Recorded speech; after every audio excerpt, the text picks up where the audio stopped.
You guys believe that we used to wake up and not go on our phones the whole day? Or like we didn't even have phones? Like when I was a little kid, bro, I would just get up, just get dressed, go to school, like maybe go on an iPad or something for like an hour. But other than that, I was like playing outside and shit.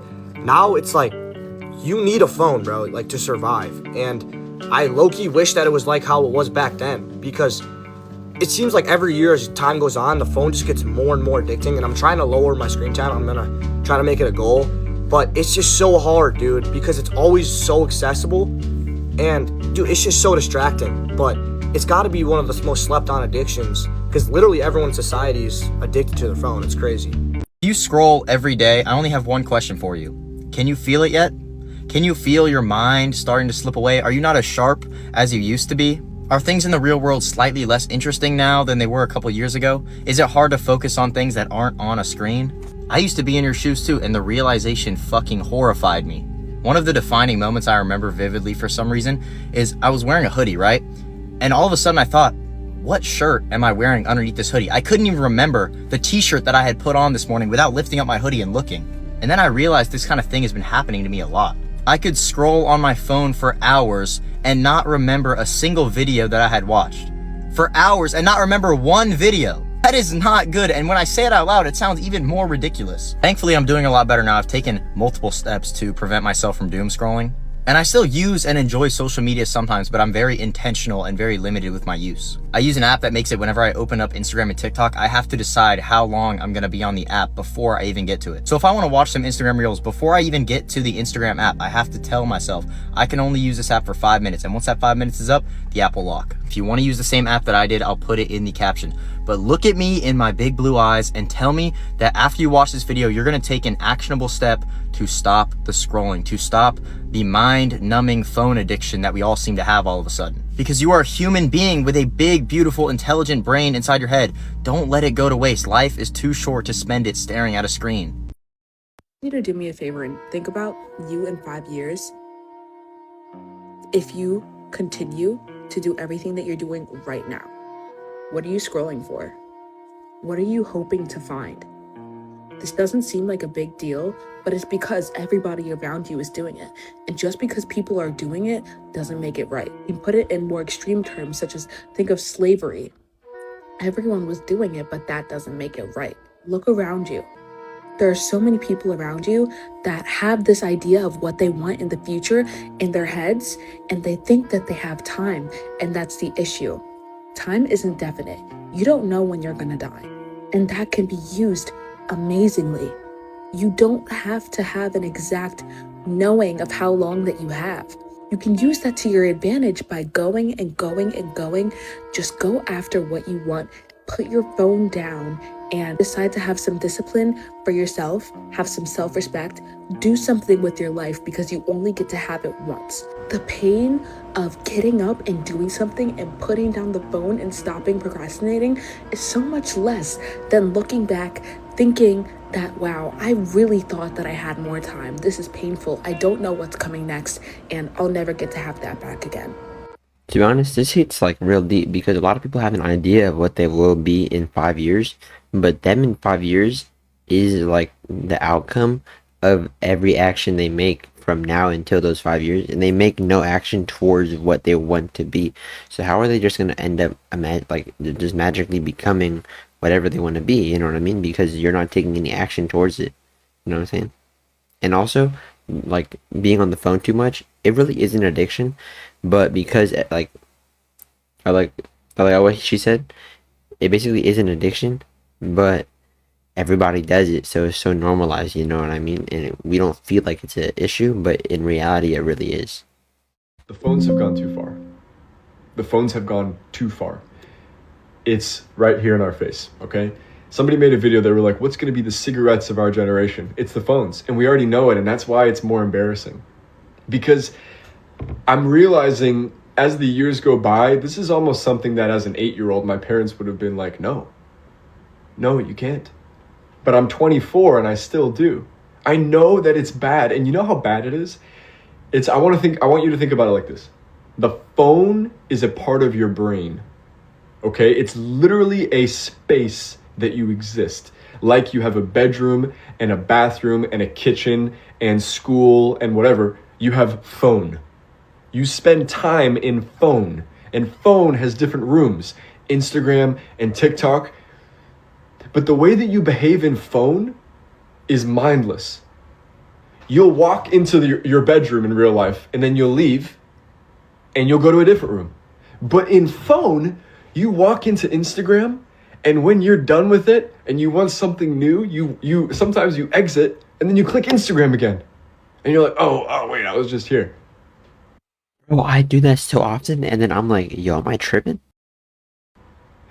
When we're in the space, the reality of phone, we are stupid. Like, we are at a lower frequency. Or he's talking to us like apes We're or at a something, lower but, you know, awareness. it's We helping the literally point are get like, across. okay? I don't mean that to be like roasting everybody. I mean it as a literal phenomena. You're not aware of what's going on. You're not here. You know, an example of when you're here and aware of what's going on is when you're like outside running around.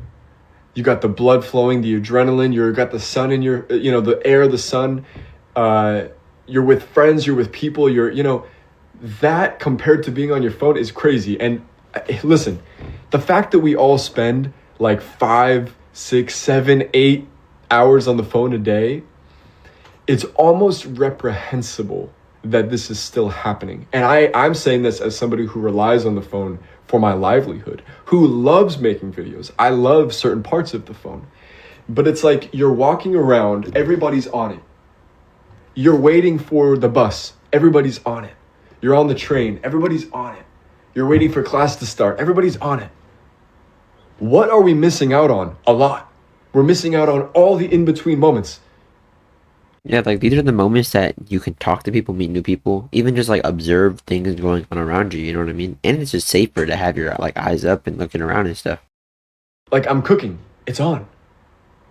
And I'm outing myself there, but like, what are we doing, guys? And it's gone too far because now we're arguing about new things. There's AI, there's more than just this. Now this is just like, we kind of just let it slip. But I don't know, let me know if you think it's as big a deal as I do. I think it's gone, I think it's out of our hands, but hopefully we act better as parents, to be honest. But I don't see that happening with the kids these days. They're making the same mistake we did, or our parents did, without knowing. But now they know. I don't know, guys. What's going on? This is some of the scary shit that I've read all day. Why did I just read a study that says people with a screen time of 2 hours or more are 7 times as likely to show symptoms of ADHD? I know a lot of you guys right now are probably watching this at home, bouncing your leg, fidgeting your pen, probably are. Bro, I'd be doing that same thing, just fidgeting crazy. But also, I have a friend, I swear he never had ADHD before. But this year, like 2 months ago, he went to the doctors and he got diagnosed with ADHD. And he's like a screenager. He be scrolling crazy. Like, it really is the phones, you know what I mean? That's a real life example for me to try to avoid that, you know what I'm saying? Already getting the urge to scroll because you can't focus on anything for more than 5 seconds. And no, I'm not saying that if you bounce your leg or fidget, it means you have ADHD. I'm really just trying to hammer in the fact into your head that social media, this phone addiction that we have, is not harmless. 2 hours a day, that is all it takes. 2 hours a day is not a long time. I don't like to gamble, but if I was a betting man, I'd be willing to bet a lot of money that so many of you guys watching this right now, your screen time is way higher than 2 hours a day. If you want tools and resources to help you quit doom scrolling, I'll put some in the caption, but you gotta promise me, really promise me that after you're done watching this video, you're gonna stop scrolling for the rest of the day. I just want you to understand that you can take the action to better yourself. You can make the conscious decision to stop the excessive scrolling. I say this all the time and I'm gonna keep saying it. As a human, your intelligence is one of your most important assets, so protect it with your life. Stop letting your phone have power over you and stop it from taking. I want to shed light on the fact that we are all taking part in incredibly abnormal behavior by being users of the online space. At this point in time, it's pretty safe to say that most of us, if not all of us, who have one of these digital rectangles with various apps on them have an addiction. And we know this, but we've normalized it and we have brainwashed ourselves and others into believing that it's a part of our world now. And while it is a part of our world now, it doesn't make it any less abnormal. We are, at our core and in our truest essence, creatures of the natural world. And I believe that we are at a point in space-time where we are all suffering from a deep dissatisfaction that comes from the root of disconnection from the self. We have been conditioned and programmed to seek outside of ourselves in all measures in order to perform, in order to live, in order to make decisions. And we have activated and submitted ourselves to a vicious cycle where we are constantly seeking outside validation and guidance to validate our existence. This can be found in something as simple as finding inspiration for our own lives on Pinterest. Seemingly innocent and not harmful, right? And at the same time, we are giving our power to something outside of ourselves and painting the picture that our life, in comparison to this thing that we are seeing or hearing about online, and we are subscribing to the gap between ourselves and it, whatever it may be. Whether it's something we want to be more of, or something that we want to experience, or a way that we want to look like, we continue to outsource our power by adhering to belonging to the digital spaces that are so normalized in this day and age. And on one hand, we could argue that this has been a magical gift, one that has connected us to people across the world that we wouldn't have otherwise been introduced to if it wasn't for this digital space. At the same time, though, I don't believe that humans were designed to have such accessibility to the lives of others, more specifically, the curated lives of others. Consuming in such constancy the illusion of what other people's lives look like before we've even taken a shower is not only abnormal, but it's unhealthy. Life, your life, is happening outside of this screen, at the forefront of all of your interactions, even the mundane ones, even the ones that we've began to write off as unimportant, like the person who works at the gas station, like the clerk at the marketplace, like the person that is waiting to cross the street in front of you while you are in your vehicle. That is where your life is. Your life exists inside of all of these small forks in the road, all of these choices that you make, like what you want to have for dinner, and when you're going to do that paperwork that you keep putting off, or even how much time you want to spend with your loved ones this week. Your life exists inside of a large container that in actuality has nothing to do with this online realm. And yet, we spend so much of our time inside of this rectangle, and a lot of it we spend dissociating from what is real and what is true, and plugging into others and otherness to receive the answers or the validation or the guidance or the information that we need.